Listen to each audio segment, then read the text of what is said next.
Hi there, everyone. This is Barney, and we're doing a little review of different blog posts. I want to show them to you, and we'll start with mine, Art Print Issues by BarneyDavy.com. Some of the things I want to talk about here are, let's look at the navigation. I keep my navigation to one line. Some of them have um, drop downs. I don't remember even which ones. Where you can actually, that one takes me to BarneyDavy.com, which is another point I'll mention. If I had to do this over again, since I talk about way more than just the art print market, I made a mistake back in 2005 when I began this, because my first book was How to Profit from the Art Print Market. So I started writing a blog about it and didn't realize at the time that I was going to evolve into talking about way more than just the print market. So I kind of pigeonholed myself to some extent here. But anyway, so if I were going to do this again, you would be looking at blog.barneydavy.com or barneydavy.com/blog. And I would have been, as we talked about in the previous session, branding myself and not Art Print Issues. People aren't following Art Print Issues, they're following me. I am the brand. So it was a mistake I made. I may still rectify it. It's just 600 posts later, search engine optimization problems, losing Google page ranking and so forth, and a lot of other things on my agenda. It hasn't been the highest thing for me to try to do. But anyway, so I have my post here. I've lately gone to, these are Facebook size posts. So that should actually, this size about right in here is what ends up in Facebook. And I do that intentionally, but it also makes it pop really nice even on an iPhone or an iPad. And this is what's called a responsive template, meaning if I shrink it, you'll see what happens there. I got to get it back to the size that it was for the recording, best I can. There we go. Anyway, it shrinks according to the size of the device that you're using. Normally, I use this as my top option here, and you'll see this little check mark. I made an animated GIF out of that. So if I refresh this screen, it may or may not show because it's recording, but this will actually blink on and off about 6 or 8 times. And so I'm trying to not make it garish, but it just something that would, a little bit of movement might attract your eye to come over here and see that you can click on this link to get my email, to get on my email list. I don't follow my own advice here, and it is something that I am going to fix shortly. It's on my short, high get done to-do list, and that is to create an offer for some kind of um, a bonus, a freebie, something, because I'm going to encourage you to do that as well. So that in addition to just getting art marketing ideas, information, and information free, that you will get something else. I want to strengthen my email offer a little bit. Generally, that's at the top right because that's most important to me, is collecting email addresses.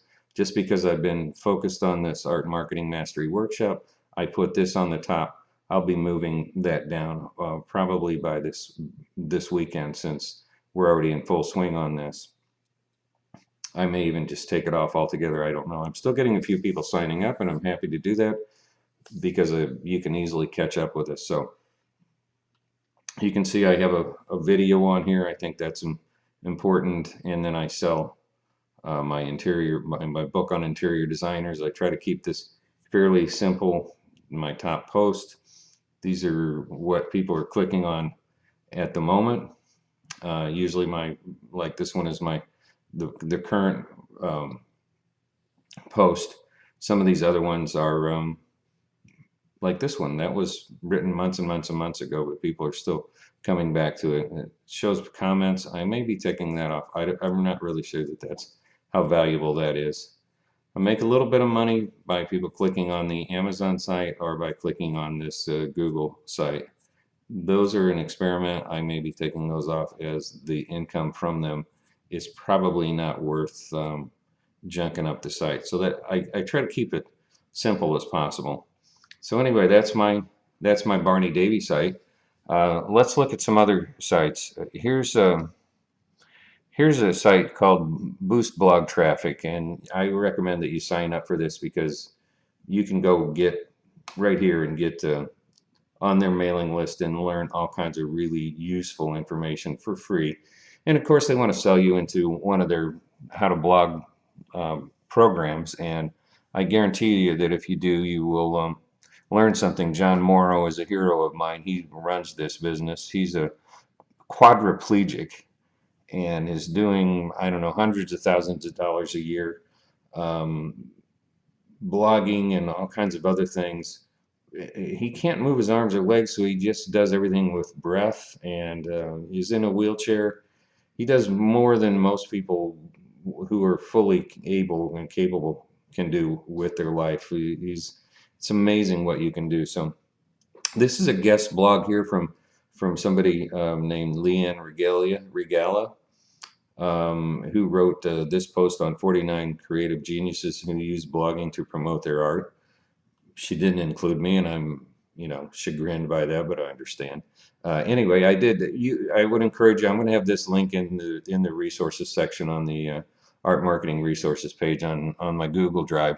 Some of the artists that were pointed out in this blog are ones I want to show you. This is Lucy Chen, and she does what I would have done had I been smart enough to do it originally. You can see I'm clicking on the blog link here.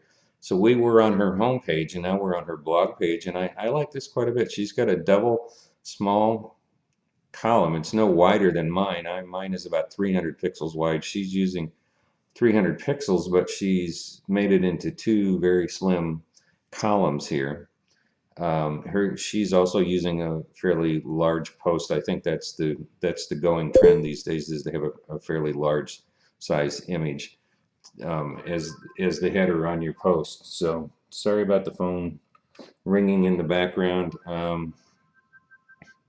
Didn't anticipate that. So anyway, I like what she's doing here. I like the fact that she branded her Lucy Chen Fine Art and then just went with the blog, so it's all self-contained and she's not trying to promote two different businesses. Excellent. Good on you, Lucy. And her information is great. Again, hers will be in the in the resources section. So speaking of resources, this is put together by Catherine Tyrell. She's a Brit, and she's made this wonderful resources page on HubSpot or Hub Pages that has just an unbelievable amount of useful information on blogging for artists. And Catherine herself is one of the top art bloggers in the world. Her blog has probably had over 1 million visitors to it. Mine has had 600,000 page views since I started it, and I'm listed in one of these right here. A list of the top 75 art blogs by Blog Rank. Art Print Issues is in there, which is to me quite an accomplishment, because most of the other blogs in there are consumer blogs, meaning they get I'm pitching to artists, they're pitching to consumers, art lovers. So they're many of those have circulations that are enormous, hundreds of thousands of monthly readers. So to be included in there is great for me. Anyway, this will also be in here. If you want to learn about blogging, I strongly encourage you to do that. It'll talk to you about the different places that you can blog. I'm going to click, let's answer this here quickly and see what happens.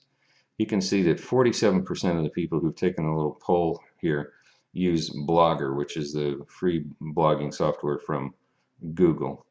Anyway, we'll move on from that. And then here's Samantha Hahn, another one from that 49 creatives that we picked up at the Boost blog traffic. She does the same thing. She is samanthahan.com/blog. And she has a single column over here on the right. One of the things I think she's missing the boat on is I believe you should have an opt-in, easy to find. Here it is. This is all she's got is a little tiny link here. That's not enough. That ought to be more prominent. And I believe with an offer. What kind of offer? It could be, free gift cards, a downloadable high resolution image that you're willing to let anybody have. We'll come up with some other ideas for you. Other than that, I think she's done a nice job here. And this shows what you can do when you talk about blogging. She found this old Time magazine and showing 70s rock stars in their parents' home from in the 70s.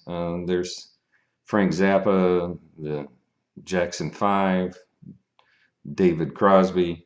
Pretty interesting. So you can see that she's doing some that interests me. I would want to, if I'm following her, I'd be intrigued to want to see what she's coming up with next. So it's not always about, hey, here's my art, buy my art, love me, love my art. She's showing more. Here's another one, lisacondon.com. She has also done the same thing, lisacondon.blog, and hers, I like what she's done here is with her website, which we're on now. She just has a huge first image here, and I don't know why it's not loading, but I'm not going to waste a lot of time on it. Let's go back to the blog because it's really wanted to talk about. She's branded the blog today is going to be awesome as the name of her blog, and this is the blog of the artist Lisa Condon. This is all really well done, nicely presented with great colors, and she's using her sidebar for navigation portfolio about FAQs, contact, and I think, again, she's all the way down here. She's also not offering any kind of free thing, just to enter your email here. It's not that great of an enticement to sign up for the email newsletter. And if you're producing this in part to communicate with people and also in part to build your mailing list, so why would you miss that opportunity?